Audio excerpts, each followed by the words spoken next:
Alright class, so here we are. We are composing 3-digit numbers. We have our process steps, pick a number, place values, picture, expand, and words. And then we can do it 2 different ways. So this is going to be both we-dos. We're going to first start with the picture form of a number and then compose it into numerals and such, okay? So as always, we want to first make sure that we pick a number. We don't know the number just yet, so let's go ahead and mark the place values. We have our hundreds, our tens, and our ones. And we're just going to drag the number from these into these over here.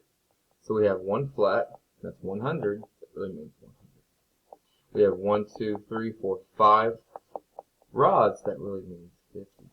And then we have 1, 2, 3, 4, 5, 6, 7, 8, 9, 10, 11, 12 units. 12 units, and that means 12 right there, right? So first off, we already see an issue because we can only have one number, one digit in each place value.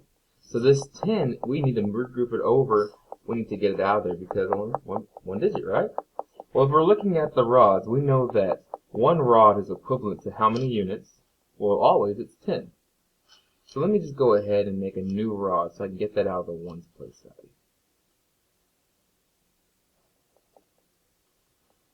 Alright, so now I'm going to say I have essentially 3 units. Oh, that was 13. I'm sorry, class. So now I'm going to say I have 3 units. 1, 2, 3, 4, 5, 6 rods, and then 100, okay? So let me take that number and finish out my tables. 163. 163. So I have I've picked a number, I have my place values. I've made a picture. I'm going to extend those place values as always. So 4 is 1 rod, 1 flat, and then 6 rods, and then 3 units, and then I'm going to match the words. So 100 and 63. Awesome, awesome job. Now what I want you to do is the next one.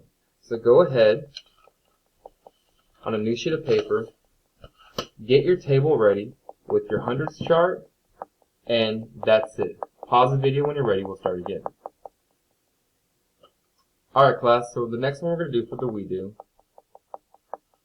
I want you to go ahead and go through all the steps we just did, making your hundreds table and such, your place value table.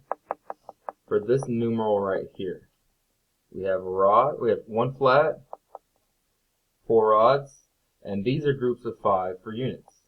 Pause the video, complete all the work, and then come back to me. Alright, so let's get started. We have 1 flat, 1, 2, 3, 4 rods, 15 units. Well, I know that 10 of these units can really be grouped into that rod right there.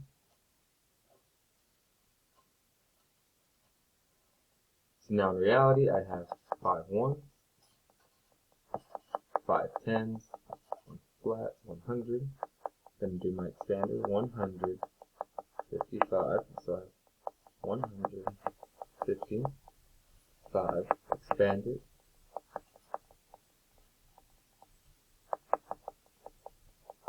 And right there was 155.